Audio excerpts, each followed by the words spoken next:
নমস্কাৰ বন্ধু বান্ধৱীসকল, কেনে আছে সকলো? মই পৰাগ কলিতাই আপোনালোকক স্বাগতম জনাইছোঁ মোৰ এটি অন্য ভিডিঅ'ৰ মাজলৈ। এজন জনপ্ৰিয় অভিনেতা কিশোৰ দাস, যাক হয়তো সকলোৱে চিনি পায়।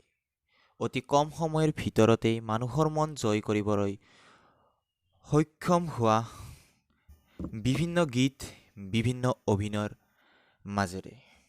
আৰু অতি দুখেৰে জনাব লগা হৈছে যে তেওঁ এতিয়া কৰ্কট ৰোগত আক্ৰান্ত হৈ হেমচিটি হস্পিটেলত চিকিৎসাধীন হৈ আছে।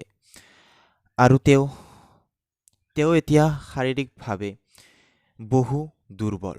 আৰু বহুতো গীত আৰু তুমি নায়ক হৈ অভিনয় কৰিব লাগিব। আৰু বহুত চৰিত্ৰত আৰু তুমি ৰূপায়ণ কৰিব লাগিব।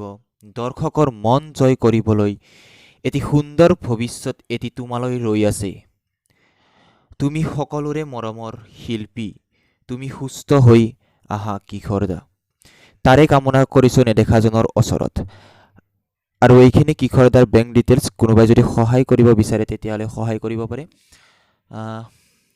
ভিডিঅ'টো এইখিনিয়ে আছিল। নেদেখাজনৰ ওচৰত প্ৰাৰ্থনা কৰিছোঁ যেন কিশোৰ দাই অতি সোনকালে ভাল হৈ আহে।